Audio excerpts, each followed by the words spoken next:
이분 같은 경우는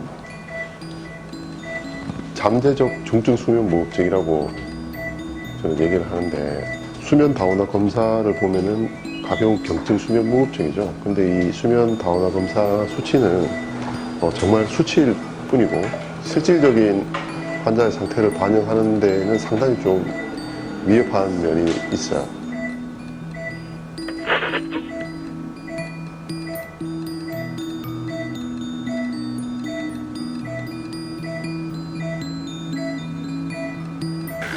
여기 수면 내시경 검사를 해보면 이분 같은 경우는 하인두 영역의 폐쇄가 사실 굉장히 심한 편인데, 그런데 환자분이 작은 산소 포화도 저하라든가 아니면 기도 폐쇄에도 뇌에서 반응을 해서 환자를 계속 각성을 시켜요. 그런 것들은 수면 다원화 검사에 전혀 반응이 안 되죠.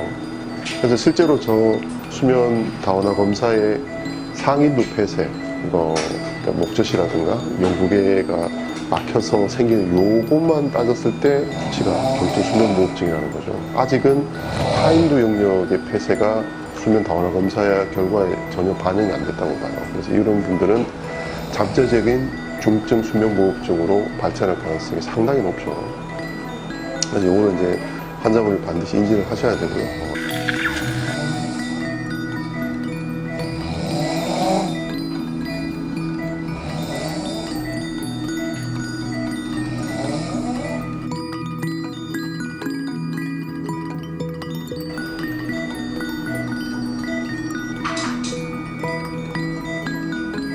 이분 같은 경우는 일단 첫 번째 치료가 뭐 나이라든가 이런 전체적인 것을 고려했을 때 고강리 장치가 첫 번째 치료가 될 것 같고요.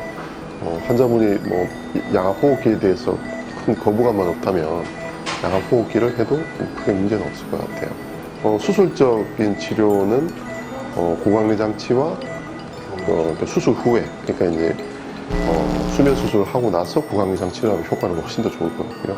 대부분 이제 세 가지 치료를 지금 다 하실 수 있는 거죠.